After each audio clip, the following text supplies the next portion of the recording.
Come on, you guys, let's go. Did you see that sacrifice, that shift, the desire that these guys showed in the second half? You know, down to 10 men to turn the game around and come back to win. 10 men, man less, incredible performance. And you only get 3 points out of this by fighting, by showing that desire, that mentality. I mean, look at guys like Thiago Silva. I thought he was about to get subbed off in this game. I thought he was going to get taken off because he's holding his hamstring. You're fearing for the worst, but instead he remains on the field to be that leader at the back for the team to, still sacrifice and do his part to safeguard the win and help us get these 3 points. I'm looking at Kai Havertz. Did you see him busting a gut in the 92nd minute to press his opponent to try and get the ball back? He was an incredible outlet for the team throughout the game today, especially in that second half. I think sometimes, when we want to judge players' performances, it can be a bit too arbitrary, a bit too black and white. If you don't have a goal or an assist, you weren't playing well. But today, in that second half, we showed the other important side of football, the intangibles, that mentality, that winning spirit. And we were by far the deserved winners. Today, we can thank goals from Raheem Sterling. What a way to announce himself at Stamford Bridge. I'll be talking about his moments and those goals later on when I focus on him. We had a bit of a nervy moment though. Edouard Mendy maybe could have been doing a bit better in that instance. A poor pass, a bit too short for Kai. And then his near post, leaving way too much space and not getting the angles right. But even he came back to make some incredible saves for us. And in the end, that bit of luck was needed after it seemed like things were going to go completely differently with Gallagher getting 2 very naive yellow cards to put this team at an incredible disadvantage, which kind of sums up all our recent games. You're looking at the game versus Spurs where refereeing decisions were helping us at the right time. The loss versus Leeds with Mendy kind of instigating the collapse after that terrible individual mistake. But today, the players fought through that and showed exactly why, for me, they're the right quality to play for us. So today, you guys, I'm going to break down my 5 key talking points from this game. I hope you enjoy. I hope you're happy to see us get 3 points back at the bridge again too. Share your thoughts and opinions. And don't forget as well that I have released the video on our verbal agreement now to sign Wesley Fofana. And we should see him here by next week. Hope you guys enjoy. And getting straight into things, I guess we have to start things off and talk about Conor Gallagher. Now, you guys know, and I'm still going to say this, I still believe in this guy's long-term ability and potential. He had a great season at Crystal Palace. But I think currently, right now, I think maybe Gallagher's mentals, in terms of his application, it's not correct. I feel like he's forcing things a bit too much. He's trying a bit too hard to try and win favour from Thomas Tuchel because we know how important this season is for him to compete for a spot here because he wants to play for the club that he's been at since he was a kid. So I get that. But I just think that now that you've made the step up, now you've gone up a level now, you need to show a bit more intelligence at times. I think it's time to, calm your nerves if they are nerves or whatever this type of mentality shift is, because I'm not seeing the same confident Conor Gallagher that I was seeing from last season. And it feels like he's in his head a bit too much. But for me, those 2 yellow cards he picked up were the definition of naive. I mean, the same identical situations, the same identical fouls. You have to be a bit more tactile than that. And let's not pretend that last week Koulibaly wasn't doing the same thing himself, getting 2 silly yellow cards in the exact same scenarios. So it's not just about Conor Gallagher's level. And in case people have cynical thoughts and opinions about him not being good enough, I think the reality is he's not really a pivot style player. He plays with a lot more intensity and energy. He was leading the press at Crystal Palace. But now that you're making the step up and trying to work for Thomas Tuchel, you need to find the right adaptations now. So, let's not completely just write him off. Let's still stand by our player. And hopefully this bad bit of form can creep out his game.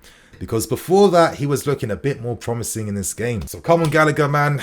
It's time to fix up a bit more. But moving on now to the second key point. So now for the second point, let's discuss 2-goal Raheem Sterling. In my opinion, I felt like Sterling's game was a game of 2 halves. In the first half, I felt like, his ability to act as the outlet for the team just wasn't as effective. I felt like at times, a lot of passes backwards. There was that one moment where Kai Havertz made a great run in behind. A lot of times he rarely even gets opportunity. And you're thinking a player of Raheem Sterling's ability would do a bit better with that passing behind. And I think for me, at times, he was losing the ball a bit too much. And it kind of makes sense why his dribbling stats are quite low and quite poor for the start of the season. But in the second half, things were completely different for him. And maybe in a sense, us going back to 10 men was a key factor in that improvement, because it felt like we were seeing something in the second half that we couldn't see in the first half, and that was Raheem Sterling's world-class movement coming into play. Of course, to find positions to take shots, to make those late man runs inside the box, and runs to drag opponents away as well too. And on top of that, he was coming back every single time, doing his offensive shift, working alongside his midfield players to keep us compact in the middle. It was a top performance. And, that first goal he scored, what a goal that was. I think it was like a slight deflection of Marseille, but you create your own luck. And in that move then, he was looking at the intelligence for Sterling. He's like, you know what, there's no point backing into the defender. I've got space between the lines. I'm going to just hold my possession a bit more to receive. So when I receive, I know that I have the ability to maybe cut inside or create space for a shot. He does the second option, create space for a shot, and just gets the right amount of curl around that ball. I guess the slightest of deflection to just loop that ball over the top of the keeper. But to score a goal at the start of the second half was the key thing that was needed for us to try and get anything from this game, because we weren't going to keep a clean sheet at all in a game like this. So those goals really mattered. And it felt like he had doubled his leads after the space of a few minutes. Very unlucky to hit the post. Good save as well too from Leicester's keeper. And when I saw that moment, a part of me was feeling okay. It feels like Sterling's going to be incredibly dangerous now in terms of that ability off the ball. And it felt like because we could play in the transition and play on the counter-attack, his game would shine even more. And I was right. I'm sure you're all right as well too. His moment comes in the end, a nice little counter-attacking move as well too. The ball finds Reece James unmarked on the right-hand side. And when Reece James is in areas like this, you're expecting quality every single time. He notices that Raheem Sterling has peeled off his run on the far post. He's in space. All it takes is a perfectly way across the box, and Sterling's there on the back post, put in the back of the net. That is the Raheem Sterling we know, and he came alive in the second half and won the game for us. Top performance all round, second half, sensational, and let's hope now that he scored some goals, he'll continue to get us some more goals in future games. Now for my third talking point, let's talk Kai Havertz. For me, as I said at the start of this review, the shift this guy put in for the team today, he led from the front superbly, and it's this type of defensive aptitude which is one of the reasons why Tuchel was relying upon him more during the second half of last season. At times I feel like the team could do a bit better for Kai to be able to set him up in better situations. It's quite hard being a number 9 for us, knowing that you're not going to get an abundance of opportunities. But when the game is not going in your favour like that, what are you doing for the team? I feel like these are questions that Kai answered superbly in that second half. And for me, he was an incredible outlet. How many times was he winning fouls off of Johnny Evans, someone who's way more experienced than him, who's constantly gets sucked in, giving away cheap fouls. It really broke up the play of Leicester. It allowed us to, create opportunities in the final third from set pieces. I thought he pressed from the front superbly. I thought that he came back well too to help out for the team.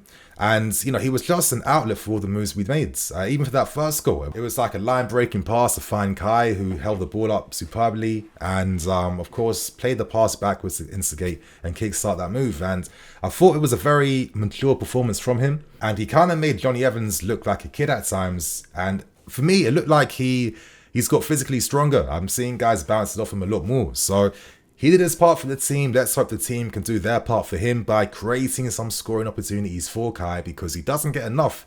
So for me, this was a good performance. And another player that had a good overall game for me is Ruben Loftus-Cheek. I feel like we're seeing a Ruben that feels like, you know what, I'm back now. Most of the things he's pulling off are working in his favour. I thought he put in a super shift for the team, knowing that he was playing out wide earlier and then had to play alongside Jorginho. And I felt like for the first goal that we scored in particular, that came from Loftus-Cheek screening the defence. He's improved so much with his defensive play off the ball. He doesn't get enough credit for that. And it was him winning the ball back, kick-starting that move. And for me, it was just positive all round. When he was playing out wide on the right-hand side as well too, he was creating so much danger alongside Reece James with his overlapping runs. And he was incredibly unlucky not to get us a penalty, actually. VAR worked against us. VAR has not been our friend so far this season. And the very clumsy tackle, which brought about a deserved penalty at the time. But that's what Ruben's doing. I feel like he's always influencing our game. He's always involved in important actions for us. And normally when we're kickstarting these moves, Ruben has a very key and decisive part to play in these attacks. So it's nice to know that he's stepped up even more now Tuchel can rely upon him even more. And let's hope that he can also get games in midfield too, because he's shown today what he can add when he's like winning tackles and kick-starting attacks. And for my final talking point, let's talk about Mendy. Now, I feel like Mendy's form, in my opinion, for me, is a bit weird, because I kind of see it like this. For every 10 goalkeeping actions he's doing, about 6-7 of these are like very good, important actions. But there's a few mistakes in his game. And I want to boil this down to it being temporary form. The guy's been super consistent for us for large parts of his Chelsea career, and it's typical for most keepers to have a bit of form indifference. I mean, it happens to Alisson and Edison all the time, and no one's crying about that. But we also can't take away that even though he made the mistakes that allowed Leicester City to have a hope of getting back in the game, he still made countless important saves for us, which were goal-saving saves. You know, how many times have we seen our defensive line getting exploited? It's either Reece James or Cucurella or Koulibaly playing someone on sides. I felt like you need a keeper like Mendy, who's very comfortable at leaving his goal line, who makes himself very big, who knows how to close down those angles. He made countless key saves today. He was very important for us from set pieces as well too.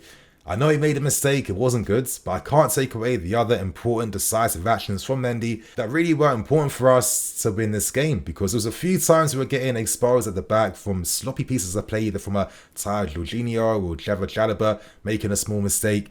And at this level, the smallest mistakes he make can have the biggest consequences. So you guys, on that note, I'm going to wrap things up and keep things moving. The most important takeaway is that it felt like a bit of luck finally fell on our sides. Hitting posts, opportunities being missed, and Leicester City, of course, not taking advantage from some incredible gifts that we gave them at times. But it's nice to see that the players' aptitude and mentality is fully there and for the cause to win. You'd imagine that these guys have been hurting and frustrated with themselves for, letting some of these games previously just slip away from us. So it was nice to see that type of spirit back. And for me, second half, top performance. So you guys, on that note, I'm going to wrap things up, keep things moving. Thank you for watching. I'm the EFC. This is BlueLionsTV. I'll catch you guys later with some more videos. Cool.